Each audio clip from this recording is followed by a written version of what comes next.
拿走，都拿走啊！这个黄色的睡莲让羽凡拿走就算了，但是我跟你说，接下来的这个黄色的玩意儿送你，你可能都不敢要。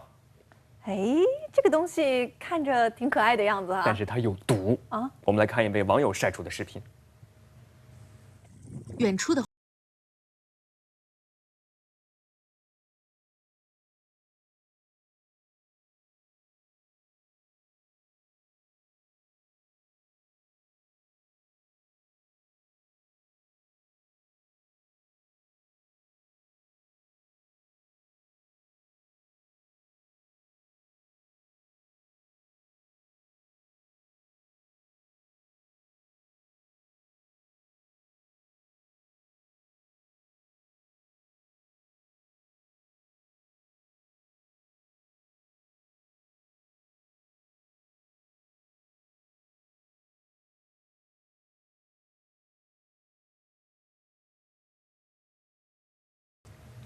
太可爱了，好想捏一捏它哈。高凡，你想，它遇到危险的时候就会气鼓鼓的，然后一捏还漏水。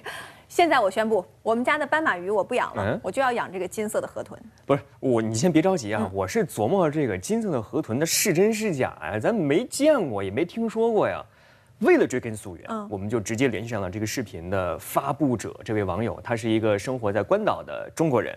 刚才他也讲述了发现金色河豚的过程，还给我们发来了原版视频，证明这是真的。但是我还是替大家专门去咨询了一位海洋渔业方面的专家。你好严谨啊！人家专家更严谨啊，拒绝了我，因为专家说了，就只凭一个视频啊是不能够下判断的。不过呢，专家也提供了一些信息，说之前啊，在我国的胶州湾也出现过类似的情况。严谨的专家还说了啊，通常在野外，就你喜欢的这种鲜艳的、漂亮的生物，可能它更危险。尤其是像河豚这样本来就有毒的鱼类，养在家里不一定保险啊。而且呢，河豚不光有毒，这嘴小吧，你把一个钢丝儿放到它嘴里，它那口好牙嘎嘣一声，铁丝就咬断了。